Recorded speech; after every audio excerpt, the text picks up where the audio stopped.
ইসলামী আন্দোলনের একটা দিক হচ্ছে আওয়ামী লীগ বিএনপির হয়েছে আমার নেতা শেখ হাসিনা, সে 1000 খুন করব, চুরি করব, ডাকাতি করব, তারপর আমি তার নামে স্লোগান দিব। বিএনপি এরকম অন্যান্য হইতে, আর আমাদের ইসলামী আন্দোলন হয়েছে আমাদের নেতারা যতক্ষণ পর্যন্ত ইসলামের আদর্শের উপর থাকবে, কুরআন হাদিসের কোনো বরখেলাপ করবে না, ততক্ষণ পর্যন্ত আমরা তাদের পিছনে আছি। কিন্তু ইসলামী আন্দোলনের কোনো নেতাও যদি ইসলাম বিরোধী কোনো কাজ করে, বৈষম্যমূলক কোনো কাজ করে, নীতি আদর্শের বিরুদ্ধে কাজ করে, তা আমরা কিন্তু প্রতিবাদ করতে জানি। সেই আলোকেই গত 28 ফেব্রুয়ারি সুনির্বির 40 ফিটে আদাবর থানা শাখার ইসলামী আন্দোলনের থানা শাখার সম্মেলনে যারা এখানে উপস্থিত হয়েছিলেন আপনারা তাদেরকে চিনেন। একজন ইতিমধ্যে দরবেশ বাবা নাম পাইছেন, ইনি হচ্ছেন ইঞ্জিনিয়ার মুরাদ হোসেন, মুরাদ মোল্লা। উনি চিন্তা করছেন জনগণের ভোটের আমার দরকার নাই, নমিনেশনটা পাইলে আমার লাভ। সুতরাং মোহাম্মদপুরে তো আমি নিজেই সভাপতি হয়েছি, ছেলেরে বিয়া করাইতে গিয়া বউ পছন্দ হয়েছে, কয় আমি নিজেই করবো, ছেলেরে দেওয়ার দরকার নাই। আদাবর আয়া 2 নম্বর দুর্নীতি কইরা পুরো আদাবর থানা নেতাকর্মীর মতের বিরুদ্ধে গিয়া একজন পছন্দের লোকের উনি ঘোষণা দিয়ে দিছে। আদাবরের লোক যদি সেদিন ভদ্রতার পরিচয় না দিত, তাইলে তারা কি এখান থেকে পায়জামা পাঞ্জাবি নিয়ে যাইতে পারতো? বলেন ঠিক কিনা? আমার কথা একটাই, সেই ইসলামী আন্দোলনের নেতা হোক, বিএনপির হোক, আওয়ামী লীগের হোক, এই আজকের এই সুনির্বির হাউজিং থেকে আমি ঘোষণা দিচ্ছি, এই এলাকায় সমস্ত রকম খুন খারাপি, রাহাজানি, চাঁদাবাজি, সন্ত্রাসী নিষিদ্ধ ঘোষণা করা হইল। সুনির্বির হাউজিং এ কেউ যদি চাঁদাবাজির চেষ্টা করে, সন্ত্রাসী কার্যক্রমের চেষ্টা করে, তাহলে ইসলামী আন্দোলনের নেতৃত্বে তাদেরকে প্রতিহত করা হবে। আর ইসলামী আন্দোলনের কোন নেতা আদাবরে আইসা ইসলামী কার্যকলাপ করলে তাকে আমরা বরদাস্ত করব না। ইতিমধ্যে যাদেরকে আদাবর থানায় নিষিদ্ধ ঘোষণা করা হয়েছে, অচিরেই তারা যদি এসে আদাবরের নেতৃবৃন্দের সাথে বসে একটা সুষ্ঠু সমাধান না করে, তাহলে হাফেজ মাহবুবুর রহমান যে ঘোষণা দিয়েছে, রেজাউল করিম যে ঘোষণা দিয়েছে, সেই অনুযায়ী আমরা আমাদের মতো কার্যক্রম অব্যাহত রাখবো ইনশাআল্লাহ। বক্তব্য নিয়ে আসছেন ইসলামী আন্দোলন বাংলাদেশ আদাবর থানা শাখার সংগ্রামী সভাপতি, আজকের আলোচনা সভার প্রধান অতিথি আলহাজ সাদিকুর রহমান সরকার। গুরুত্বপূর্ণ বক্তব্য নিয়ে আসছেন আলহাজ সাদিকুর রহমান সরকার। আসসালামু আলাইকুম ওয়া রাহমাতুল্লাহি ওয়া বারাকাতুহু। সুনির্বির হাউজিং উত্তর এবং দক্ষিণ কর্তৃক আয়োজিত আজকের এই ইফতার মাহফিলে মঞ্চে উপবিষ্ট আছেন আমাদের আদাবর থানা শাখার বিভিন্ন পর্যায়ের নেতৃবৃন্দ এবং শ্রমিক আন্দোলনের ঢাকা মহানগর পশ্চিমের সাংগঠনিক সম্পাদক জামাল উদ্দিন সর্দার। আমি সকলের নাম বললাম না, আমাদের যুব আন্দোলন সভাপতি, শ্রমিক আন্দোলন সভাপতি, বিভিন্ন ইউনিটের সভাপতি, আমার মুজাহিদ ভাইয়েরা। এই যে রমজান মাস, এই রমজানের উপর আলোচনা করা দরকার ছিল, কিন্তু সময় স্বল্পতার কারণে সম্ভব হয়নি। আমাদের মহানবী হজরত মুহাম্মদ সাল্লাল্লাহু আলাইহি সাল্লামের উম্মতের আগে অন্যান্য নবীজির যে উম্মতরা ছিল, তারা 300 বছর, 900 বছর, 1500 বছর পর্যন্ত হায়াত পাইতেন। তো আমাদের নবীজির কাছে একবার বিভিন্ন সাহাবীরা উত্থাপন করলো যে আমাদের তো হায়াত কম, অন্য নবীর যারা উম্মত ছিল তারা তো বিভিন্ন সময় 300 বছর, 500 বছর আল্লাহর ইবাদত করতে পারছে, তো আমরা 50-60 বছরে তো ইবাদত করে আমরা তো ঠকে গেলাম।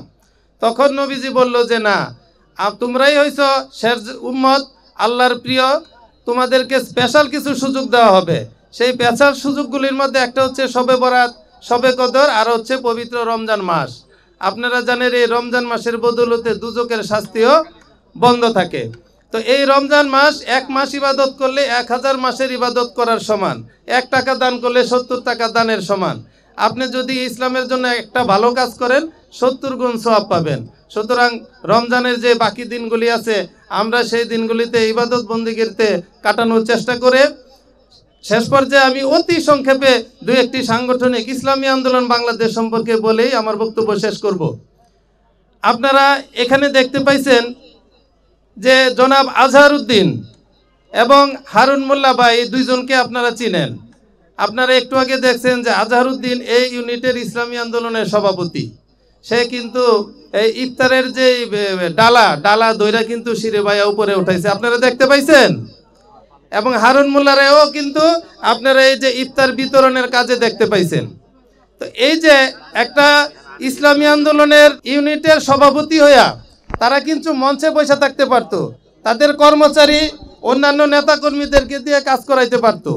তো ইসলামের যে উদাহরণ, হযরত উমরের আমলেও উনি ছিলেন বাদশাহ, কিন্তু ছিলেন উনি সেবক, উনি কাজ করতেন। তো আজকে দুই সভাপতির মাধ্যমে আমরা বুঝতে পারছি কি ইসলামী আন্দোলনের যারা নেতা তারাও কিন্তু জনগণের সেবক। আর আমরা ইসলামী আন্দোলন করি ন্যায় নীতির উপর ভিত্তি করে, যেখানে সমস্যা আমরা সেটাকে প্রতিবাদ করি। আপনারা ইতিমধ্যেই বিভিন্ন নেতাকর্মীর মুখে শুনতে পাইছেন। আর এখানে আমি একটা কথা বলি যে প্রত্যেকটা মানুষের মধ্যে একটা মনুষ্যত্ব বোধ থাকে আর একটা পশুত্ব বোধ থাকে। মানুষ যখন দর্শন করে, খুন করে, রাহাজানি করে, তখন তার ভিতরে যে মনুষ্যত্ব, ভালো দিক এবং খারাপ দিকের মধ্যে লড়াইয়ে ভালো দিকটা যখন পরাজিত হয়, তখন সে আর মানুষ থাকে না। তখনই সে একটা খুন করতে পারে, দর্শন করতে পারে, চুরি করতে পারে, ডাকাতি করতে পারে। এখন আমরা ইসলামী আন্দোলনের একটা দিক হচ্ছে আওয়ামী লীগ বিএনপির হয়েছে আমার নেতা শেখ হাসিনা, সে 1000 খুন করব, চুরি করব, ডাকাতি করব, তারপর আমি তার নামে স্লোগান দেব। বিএনপি এরকম অন্যান্য হইতে, আর আমাদের ইসলামী আন্দোলন হয়েছে আমাদের নেতারা যতক্ষণ পর্যন্ত ইসলামের আদর্শের উপর থাকবে, কুরআন হাদিসের কোনো বরখেলাপ করবে না, ততক্ষণ পর্যন্ত আমরা তাদের পিছনে আছি। কিন্তু ইসলামী আন্দোলনের কোনো নেতাও যদি ইসলাম বিরোধী কোনো কাজ করে, বৈষম্যমূলক কোনো কাজ করে, নীতি আদর্শের বিরুদ্ধে কাজ করে, তা আমরা কিন্তু প্রতিবাদ করতে জানি। সেই আলোকেই গত 28 ফেব্রুয়ারি সুনির্বির 40 ফিটে আদাবর থানা শাখার ইসলামী আন্দোলনের থানা শাখার সম্মেলনে যারা এখানে উপস্থিত হয়েছিলেন আপনারা তাদেরকে চিনেন। একজন ইতিমধ্যে দরবেশ বাবা নাম পাইছেন, ইনি হচ্ছেন ইঞ্জিনিয়ার মুরাদ হোসেন, মুরাদ মোল্লা। উনি চিন্তা করছেন জনগণের ভোটের আমার দরকার নাই, নমিনেশনটা পাইলে আমার লাভ। সুতরাং মোহাম্মদপুরে তো আমি নিজেই সভাপতি হয়েছি, ছেলেরে বিয়া করাইতে গিয়া বউ পছন্দ হয়েছে, কয় আমি নিজেই করবো, ছেলেরে দেওয়ার দরকার নাই। আদাবর আয়া 2 নম্বর দুর্নীতি কইরা পুরো আদাবর থানা নেতাকর্মীর মতের বিরুদ্ধে গিয়া একজন পছন্দের লোকের উনি ঘোষণা দিয়ে দিছে। আদাবরের লোক যদি সেদিন ভদ্রতার পরিচয় না দিত, তাইলে তারা কি এখান থেকে পায়জামা পাঞ্জাবি নিয়ে যাইতে পারতো? বলেন ঠিক কিনা? আমার কথা একটাই, সেই ইসলামী আন্দোলনের নেতা হোক, বিএনপির হোক, আওয়ামী লীগের হোক, এই আজকের এই সুনির্বির হাউজিং থেকে আমি ঘোষণা দিচ্ছি, এই এলাকায় সমস্ত রকম খুন খারাপি, রাহাজানি, চাঁদাবাজি, সন্ত্রাসী নিষিদ্ধ ঘোষণা করা হইল। সুনির্বির হাউজিং এ কেউ যদি চাঁদাবাজির চেষ্টা করে, সন্ত্রাসী কার্যক্রমের চেষ্টা করে, তাহলে ইসলামী আন্দোলনের নেতৃত্বে তাদেরকে প্রতিহত করা হবে। আর ইসলামী আন্দোলনের কোন নেতা আদাবরে আইসা ইসলামী কার্যকলাপ করলে তাকে আমরা বরদাস্ত করব না। ইতিমধ্যে যাদেরকে আদাবর থানায় নিষিদ্ধ ঘোষণা করা হয়েছে, অচিরেই তারা যদি এসে আদাবরের নেতৃবৃন্দের সাথে বসে একটা সুষ্ঠু সমাধান না করে, তাহলে হাফেজ মাহবুবুর রহমান যে ঘোষণা দিয়েছে, রেজাউল করিম যে ঘোষণা দিয়েছে, সেই অনুযায়ী আমরা আমাদের মতো কার্যক্রম অব্যাহত রাখবো ইনশাল্লাহ।